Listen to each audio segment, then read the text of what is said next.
Hey guys, Loman02. We're going to be revisiting a topic that I've actually covered before, which is red deck wins. There's been some significant changes, and I've actually thought of a way that I think would probably be more conducive to covering templating of the deck for the sideboard. And give me 1 second to respond to this. So jumping back into this video, go over some of the templating for the deck and some of the cards that you'll commonly see, whether they're main deck from your opponents or they're sideboarded cards, and how I go about looking at the sideboard construction and also main deck construction to best template against those cards that are just generally speaking going to beat you, and how you win against them with a deck like this, which is at the end of the day a deck that's all about mana efficiency. Essentially, when I've broken it down, and we'll actually review a game at the end of this video series, but essentially each land tap, each mana you tap should do about 0.5 damage. Is really what you're looking for as far as efficiency of your cards. Alright, so going into the mana base, not much has changed since we've previously covered the deck, although we have dropped by one land overall in the deck due to reduction in mana curve. We do play more than some players. I've seen players play as low as 30 lands, sometimes 33. I think 34 is crucial, and one of the reasons I'm able to get away with having a higher land count is because I play all of the red fetches, which I think is very crucial in decks like this and decks like White Weenie, and even Death and Taxes to a certain extent, because it's very crucial that you hit your third and fourth land, but after you don't want to see another land, period, pretty much. And those generally let you do that because as soon as you use a fetch land, you've pared down your deck to 32 lands at that point in time. You play a secondary one, you're down to 30 lands. So I mean, you reduce the chances for yourself to draw further lands that you don't want to draw. As far as going over mana base, we have the Gitu Encampment. We have Mishra's Factory, which will cover why it's an imperative card. Mishra's Factory specifically inside the deck. Mutavault, also an imperative deck. Tearing Peaks, just good value for damage. And then Wasteland, because you never know when you're going to want to set your opponent back a turn.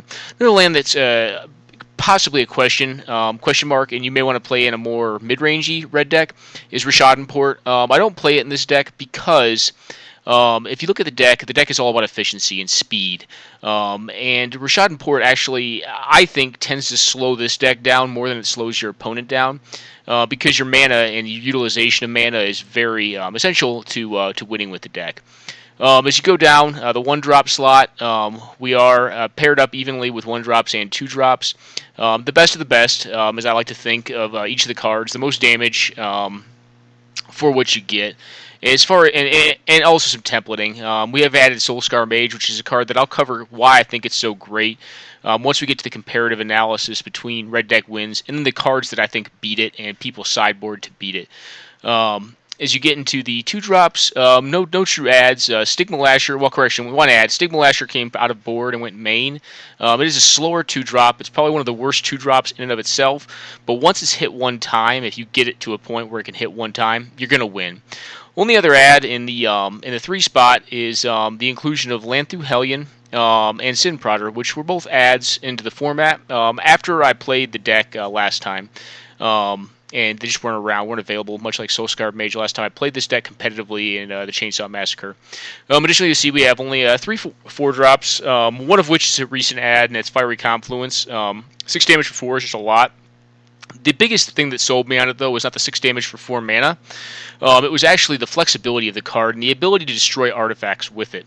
That really won me over to it. As far as board goes, here's our board right here. Really has a mind to beat white decks, specifically, White Weenie with Anarchy, Havok, Disorder to beat White Weenie again. Also, to a lesser extent, Phyrexian Revoker. Really more so for Azorius control. Really, this card just beats activated abilities such as Mother of Runes for the White Weenie matchup, and also beats Circle of Protection Red. Everlasting Torment does the same thing, beats Circle of Protection Red, but also beats anything that just gains or prevents life loss. Scald for the blue matchup, Punishing Fire also for the white decks. If you've ever been in a Warmth lock with Punishing Fire, it's pretty cool. You can generally just wipe their creatures off the board underneath Warmth. Pyrite Spellbomb, also crucial, I think, to fighting against White Weenie, because it allows you to get their protection from red creature cards that are generally just soft locks on the game. Curse Scroll, same thing, good against other Weenie decks, specifically White Weenie decks that have Core Firewalkers and Silver Knights, etc. Shattering Spree, I just wanted one additional way to destroy artifacts, because really the only way main deck right now is Fiery Confluence, which is a little bit isolated. Most of the artifacts that I'm generally worried about, though, are more mana, so I tend to want to try to outrace them first game. And if I need to board because it's an artifact-heavy deck or they use artifact lands, then I'll bring the Shattering Spree in, 'cause it does play around. It plays around counter magic, and it also allows you to get a 2-for-1, which is very tough to do in a red deck. Also have these, just, they're just generally good against control-based decks or decks with counterspells. Price of Progress, Blood Moon, Magus of the Moon. I don't run the main because I don't think they're always good. Like I was saying, sometimes you run into the White Weenie matchup, which is a horrendous matchup, or just two-color decks that can play around these cards quite easily. But when they're good, they're great, and they tend to win games. So what I wanted to go do is actually look at some comparative analysis that I use to build my board and why I think certain things are good and certain things really probably aren't so good. So what I've developed here is an interesting list that kind of got screwed up when I jumped away from it, of cards that people either run, and some of these are extraneous, either run or may run to beat you, whether those be main or board. For instance, a lot of the cards that we're looking at in the pile I'm trying to reconstruct right now are actually main deckable cards that people can and may run, to include these guys as well. And actually a lot of them are main deck cards. What you'll see is a lot of these cards cost a lot more mana than the cards you're going to be playing. But a lot of them have irrevocable effects if you're not prepared to actually beat them.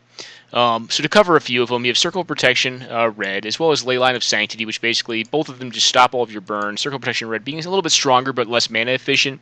But it stops all of your creatures and your burn as well. Lone Missionary, you see this every once in a while. It really more so belongs in this pile. It's just a life gainer, a single life gainer, with a body that can actually block. So it tends to be a 2-for-1 or possibly even a 3-for-1, depending on the damage ratio of the cards you're playing.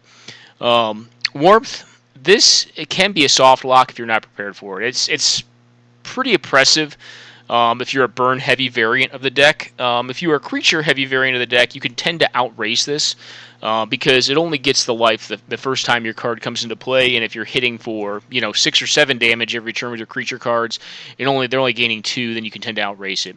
Sphere of Law is a little bit tougher to beat than a Warmth, just due to the fact that most of your cards will do approximately 2 to 3 damage, which means that you're looking at 0 to 1 damage every time that you cast something or hit with a card. But it is more expensive. It's a 4-mana card and tougher to get online. Burton Forge Tender. I don't see this guy or gal as often, this Kithkin here, but it can block out things for a long while, and then eventually, when you have that ball lightning come in, it can just sack itself after blocking something, and just prevent all the damage from it. Mother of Runes, main deckable card, a very easily main deckable card in the decks it's good in, which tend to be White Weenie or Death and Taxes. And it can tend to just be a 2-for-1 or just beat you if you can't get rid of their creature cards. Silver Knight, generally a board card, but I've seen it main. Same with Core Firewalker. Core Firewalker being, generally speaking, the much more oppressive version of a Silver Knight against red deck wins, as well as Warmth. And as you start looking over, main deckable cards that you have to kind of beat some of these white cards include Barbarian Ring, which I think you should run, Mishra's Factory, Mutavault, and then Shrine of Burning Rage. This should be about it, and I've seen folks run Curse Scroll main. I'm not sure if I'm a huge enough fan of Curse Scroll. I think it's a little too slow to run main. It is a good 2-for-1 investment card that you get at 1 mana, and it is colorless, but the problem I tend to run into with it is it's just not efficient enough. It doesn't do enough fast enough in the deck, and getting to 3 lands can sometimes be a challenge, and by the time you're there, you tend to want to be spending your mana on other things. So in the matchups where it's good, like sometimes you just want this thing, and then sometimes you're playing against like a green X deck, and it's just a card that you spent, and now it can't kill anything, but it can do 2 damage. But they've got like an Obstinate Bailoff down, they gain 4, so that's 2 turns automatically, tying up 6 of your mana, and they have a 4/4 beating down, and it's just not good enough there, right? So I really only see Curse Scroll being good enough in like the weenie matchup. Pyrite Spellbomb, same idea. So any of these protection red cards, these cards all allow you to get, whether they're main deckable cards, as is with the first 4 that are here, or sideboardable with Curse Scroll and Pyrite Spellbomb. Another interesting card that can actually interact very well with protection from red and life gain is obviously Everlasting Torment. One of the interesting things is once when you say damage cannot be prevented, protection itself, if you actually read the rules clauses on it, is actually about damage prevention. So like the card still takes damage when it gets entangled with something in combat. For instance, if I attack with my Volshock Refugee, for instance, bad example. If I attack with my Jackal Pup, and my opponent decides to block with a Silver Knight, and actually wait a second, bad example again. So if I attack with my Jackal Pup, and my opponent blocks with a Core Firewalker, let's say. The Core Firewalker will still take 2, but it won't die under normal conditions. If Everlasting Torment's in play, because protection from red actually prevents the damage, doesn't stop it from taking it, but it actually doesn't. It prevents it after it's taken it. Because it's prevented, the Core Firewalker would still die regardless of its protection from red. Also, of note with the Everlasting Torment is when damage becomes Wither-based, it tends to allow you to chip down on cards that seemed insurmountable before. For instance, Obstinate Bailoffs. If you can hit an Obstinate Bailoff with, a smaller burn spell, then creature combat can become much more manageable, especially if you can do the instant speed. So you're only 1-for-1ing yourself. You're not 2-for-1ing yourself to take an Obstinate Bailoff out. Realistically, it's still a 2-for-1 because they gained 4 life off it, but if you have something like Everlasting Torment in play, then they haven't gained their 4 life off of it, which is why the card is strong, and it's worthy of a nod to board. The problem that you run into with a card like Everlasting Torment is it's a complete investment card. It, in and of itself, does nothing. So you're down a card, in a way, for an effect that is generally favorable if you're drawing non-land cards. Going to the next stack here, you have Magma Spray and Pillar of Flame. I think these two, as well as it's not in the same pile anymore, but Incendiary Flow. These cards also have a unique effect on the game, and specifically, they circulate around cards like Kitchen Finks or any persist type creature. The ability for them to exile a Kitchen Fink specifically enables you to generally beat that card, or at least mitigate the amount of card loss you have with it. You're really still kind of hitting a 2-for-1, but it's better than like a 3-for-1, which is generally what I look at I look at Finks as a 3-for-1 when you're playing Red Deck Wins, because they've gained 4 life effectively, which is like 1.5 cards, plus the card itself is going to block one of your creatures, which is the next card. So it's like 2.5 for 1. Is essentially how I look at it. So I think these cards pare that math down to maybe a 1.5 for 1. And you still get through with your creature to attack, so you kind of gain some of that back. That's kind of how I end up looking at it, generally speaking. Obviously, your Blast package, your Pyroblast, your Red Elemental Blast, and really the reason you're bringing those in is to stop cards like these. Hydroblast, Flash Flood, and Blue Elemental Blast. They're all extreme beatings, and Flash Freeze to a lesser extent. Chill is an interesting card, because I think out of all the cards we've kind of covered on the Red Deck Wins hate side, I think Chill is probably the hardest card of all these to beat if it resolves, and thus another reason why you want Pyroblast or Red Elemental Blast, because you're not going to deal once it's on the board, it's probably going to stay until you can draw a Pyroblast or Red Elemental Blast. If you counter it, then good for you. If you do not, or already have a Scald in play, which is kind of the analogous card that was printed in the same set, Scald here, that card is probably one of the hardest, I think, in this entire list to beat, because at the end of the day, what your deck is all about is efficiency, and if you don't have that efficiency, then a deck that can run Chill will counter your spells at a premium. What I mean by that is the reason that Red Deck Wins, I think, in general will tend to beat blue decks is because the cards that they counter, they use their permission to counter, generally tend to cost either at parity or less than your counters do. So if for them, if they're drawing land, which they need to be drawing land because they're control deck to cast their cards, they're not drawing permission. And if they're drawing permission, they're tying up their mana, countering your stuff, which means if you can cast multiple spells in a turn, generally you can tend to overwhelm their mana. And Chill completely breaks that dynamic so that, your Lightning Bolt now costs 3 mana to cast, and, their Spell Pierce costs 1 to cast, and they counter your Lightning Bolt every time, and they're still developing their actual game plan during their turn because they don't need to leave up as much mana because you could really only cast 1 card per turn cycle.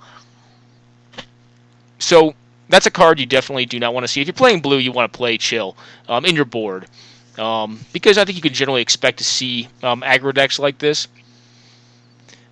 Of note, and kind of jumping back a bit, Magma Spray I think is probably the worst of those cards because it can't go directly to face. I think Pillar of Flame and Incendiary Flow are both main deckable cards, specifically for templating against Sphinx.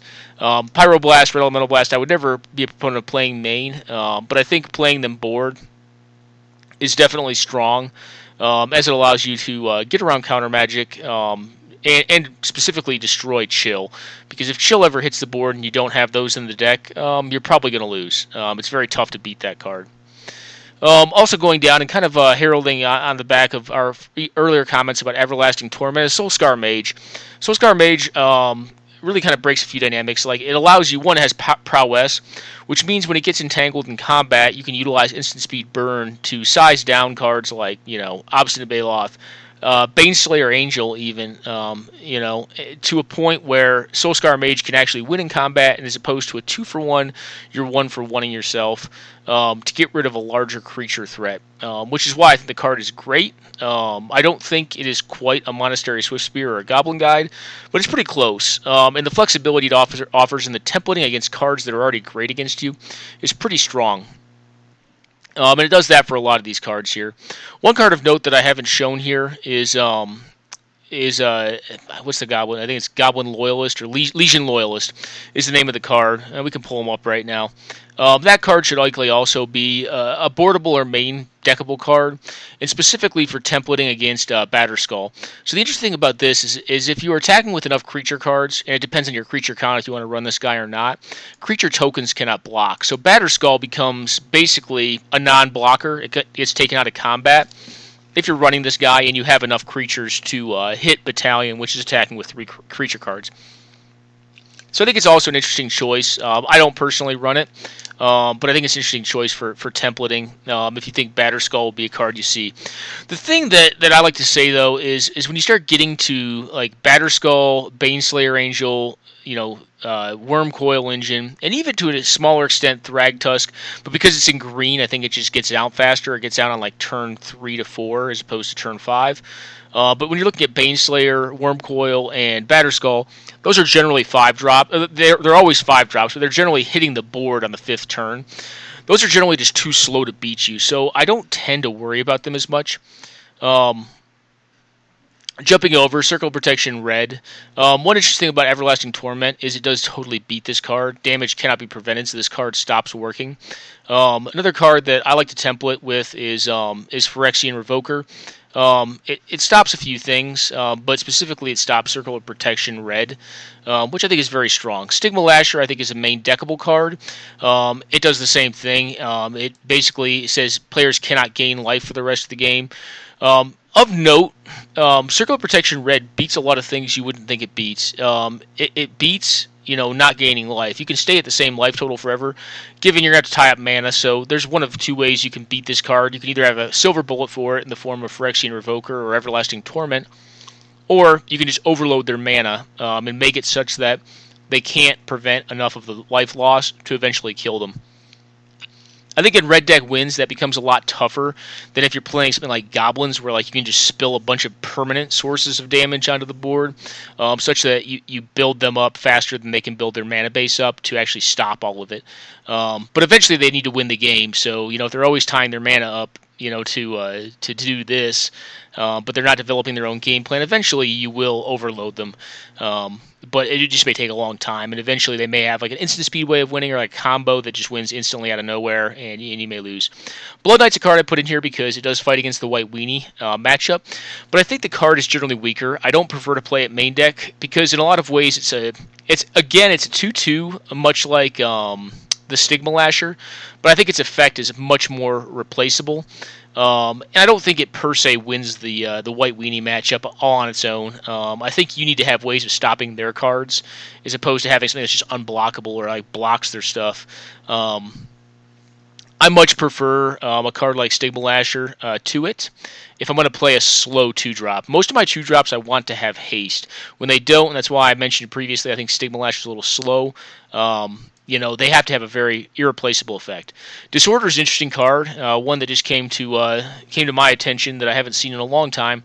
But I think if you're looking at playing a lot of White Weenie or Death and Taxes matchups, this is a strong card. One, it's a one-sided Pyroclasm against white creature cards, and it also does some free damage too. On top of it, it is sorcery, a little slower, but I mean, for 2 mana to be able to wipe White Weenie's board is pretty strong, because if you haven't played Red Deck Wins versus White Weenie, it's essentially an unwinnable matchup without your board, generally speaking, because their creatures are just better than yours are, and typically speaking, creatures will tend to beat creature or permanent sources of damage will tend to beat instant speed sources of damage, and their cards are just they're more their card economy is just better. So like they keep things in play as opposed to like whereas like a Red Deck Wins tends to have low card economy. And I'll kind of show you what I mean, but you should generally end the game with 0 cards in hand, and victory is how you want to end the game, and it's just how the deck works. Havok, also good against any white style deck or any white deck, because it's just free damage. If they're casting a bunch of white spells or they have to win, well, Havok will do probably 2 to 4, maybe 6 damage to them if you're lucky. Incendiary Flow we already covered. Price of Progress. This is either a main deckable card or a boardable card. I tend to board it. Depending on your meta, you may want to main deck it. But just against decks that are greedy and playing a bunch of colors, it can be a 2 mana, 8 damage spell, 10 damage spell, and just kill people out of nowhere. Punishing Fire. Also a good board card versus cards like Warmth or Core Firewalker, as they don't get rid of either of those cards, but every time you cast it or another spell, you can recurse it and just board wipe them essentially. If any of their cards do not have protection from red. Another hate card that I actually forgot to put in is and let me see, I can't remember the name, but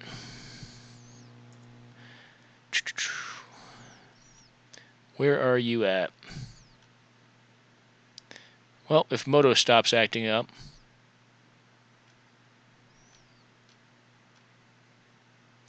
I guess Auriok Champion's another one you could consider. I don't think the card's that great, though.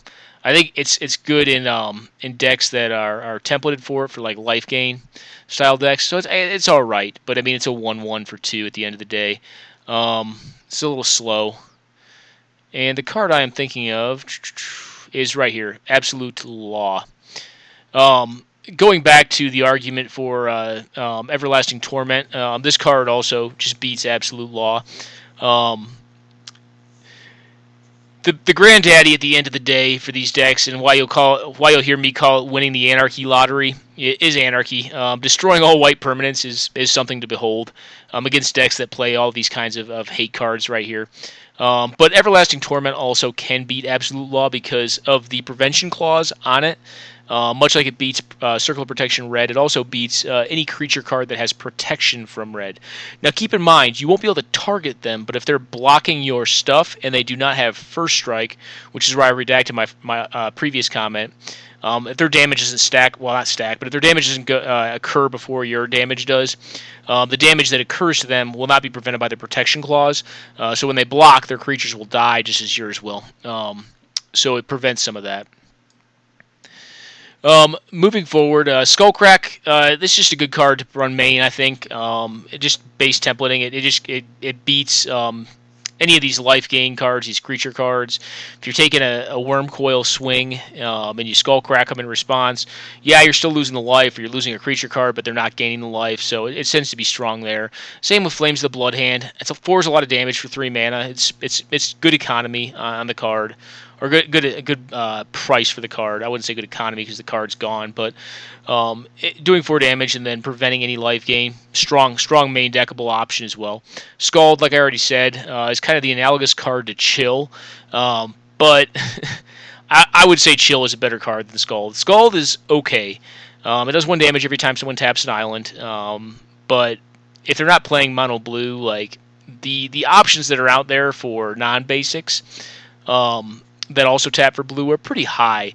So, like, even when you start looking at cards like, Boil, I don't think Boil or Boiling Seas are really great sideboard options for red deck wins specifically.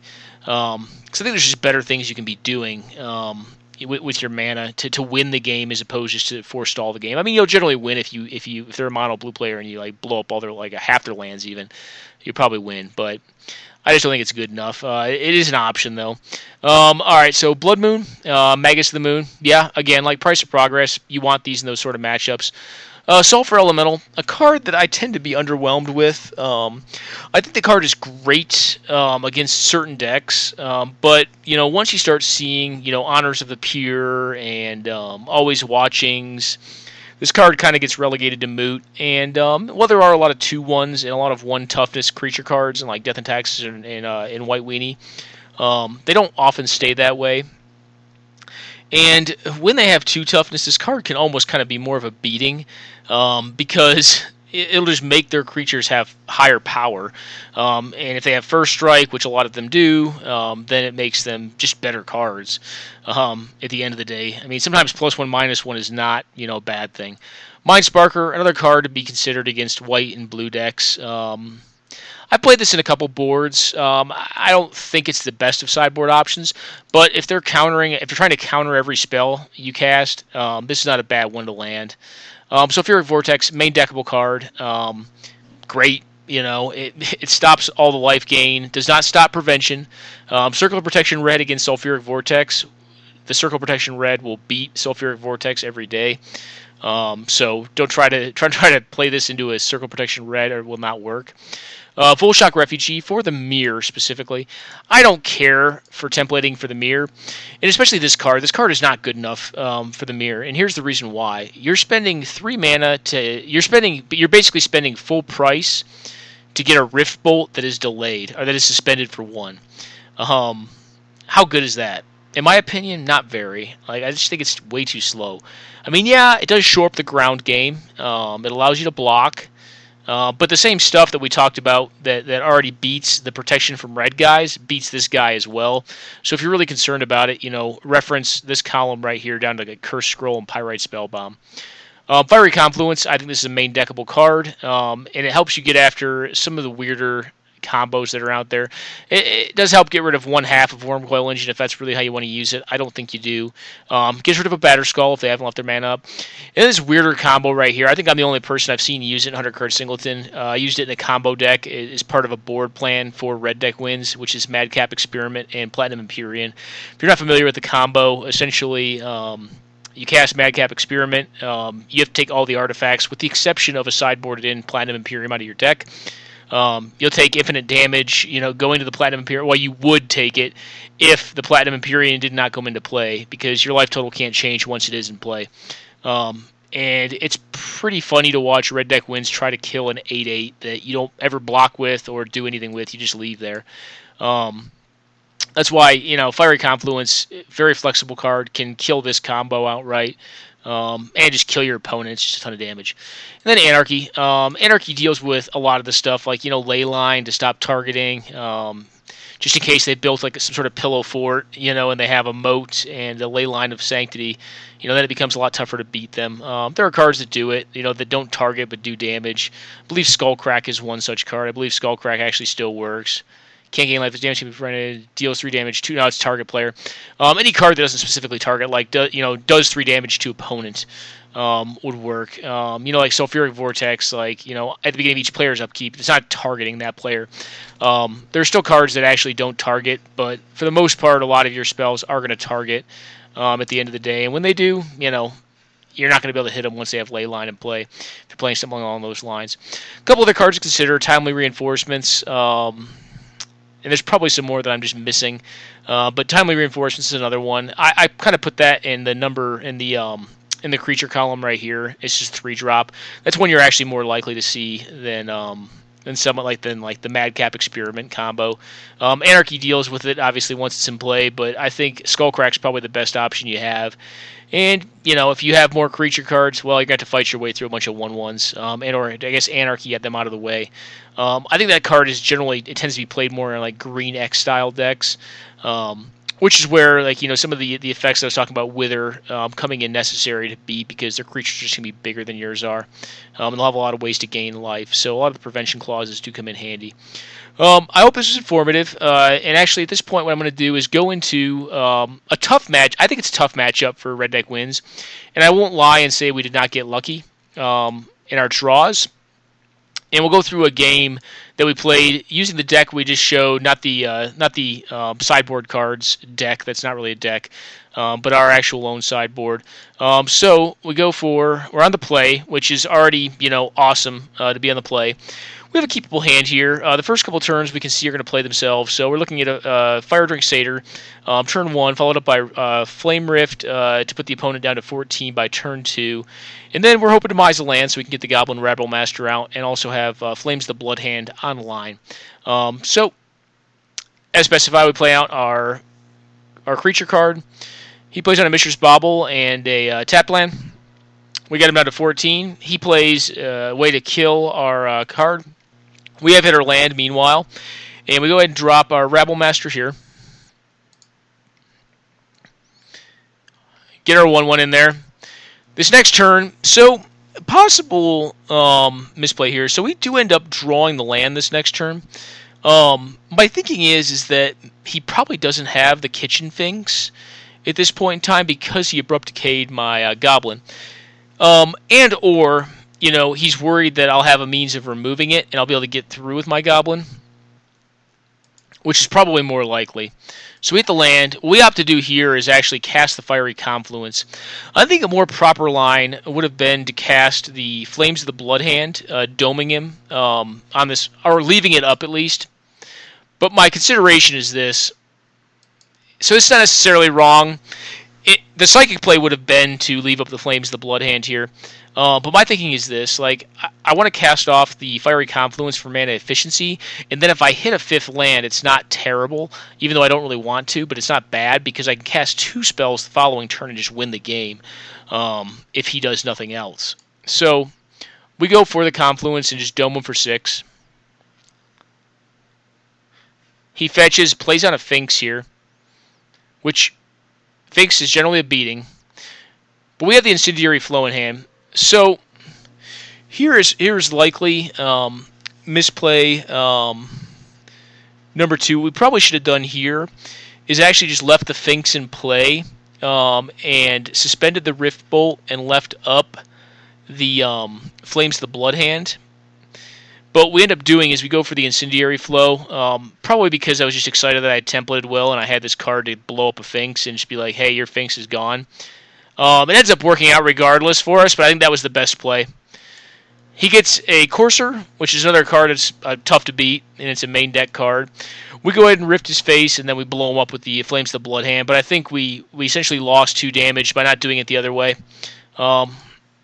So, that was game 1. Obviously, we ended at 0 cards. If you do the math, it ends up each land tap was about 0.75 damage that game. Okay, we keep a 2-lander with a land on top. We leave that land because I do want to curve out here. I want to curve into this thing and then hit Pillar of Flame for whatever his turn 2 is, and also pass out the Zergo. Knock him down to 18, force him to react to my board. He kills my Flame Drink, and I cast out the Sin Prodder and hit for 2 more with the Zergo. This turn he plays a card I haven't seen very often, Sudden Demise, I believe it is. Yeah, blows up my board, which is rough. I draw very well here and get a Sulfuric Vortex, though. He plays out this thing, which is a cool card, and one that I thought probably could be playable in 100-card Singleton. He cast out a Worm Coil Engine, which again is going to be too slow here. So we cast the Flames the Blood Hand, dome him for 6, and then draw Mize for the turn, put him to 1, and kill him on the following turn with Sulfuric Vortex.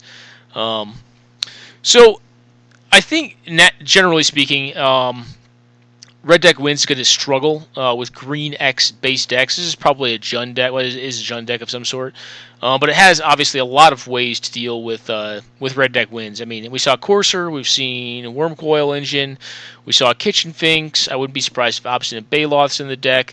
But Red deck wins can still persevere. And the way that I think it does it best is one by drawing well, which comes down to building well. But really, it's mana efficiency, and it's templating to beat those cards, some of which you saw, I think, kind of happen in this game. So I hope this was informative, and maybe I will run this deck again, this version of the deck. I've changed it slightly since the last time I ran it to, I believe, a 3-1 finish, second place finish in the Chainsaw Massacre. But I think it's a great deck. I think a couple of traps that people fall into is paring the mana base down too much. I don't think you want to be at 30 lands. I think somewhere between 33 and 35 is correct. I do think you want to use the fetches. And I think you want to go as low to the ground as possible. I think you want to reduce your dead weight cards as much as possible. So I don't think you want to play Blood Moon's main. I don't think you want to play Magus of the Moon's main. I don't think the minor package is that good. I think the minor package is actually quite bad, generally speaking, because you're not a very mana efficient deck. I'm sorry, you're not a very mana heavy deck, and it's tough sometimes to get to that turn 3 mountain, or you may just not hit it right away.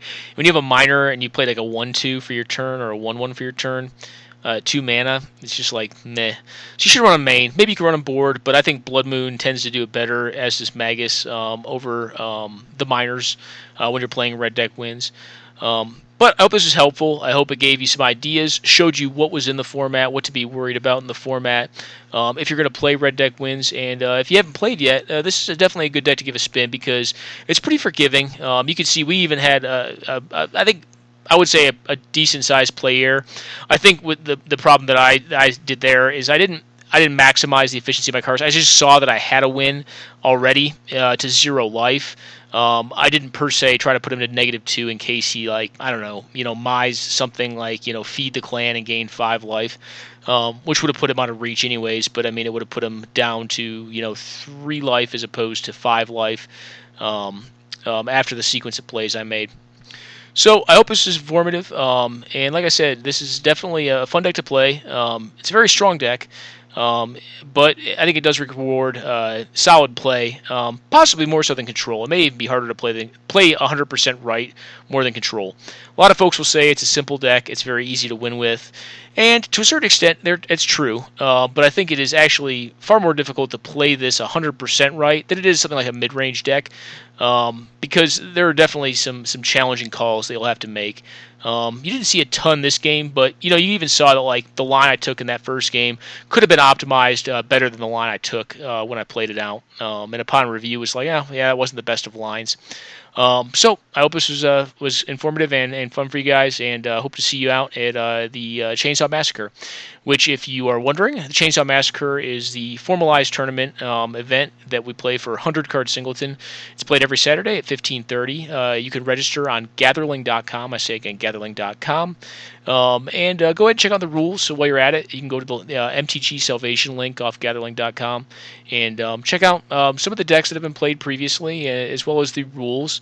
And if this is a deck you think is interesting, go ahead and give it a spin. If you're curious about the deck list in more depth, I put another video up that kind of runs through the deck. I talk through the changes here, and you can find the older deck list if you want a text file or something like that off Gatherling.com, off of my username right here, my username's account. So I hope it was fun, guys, and take care.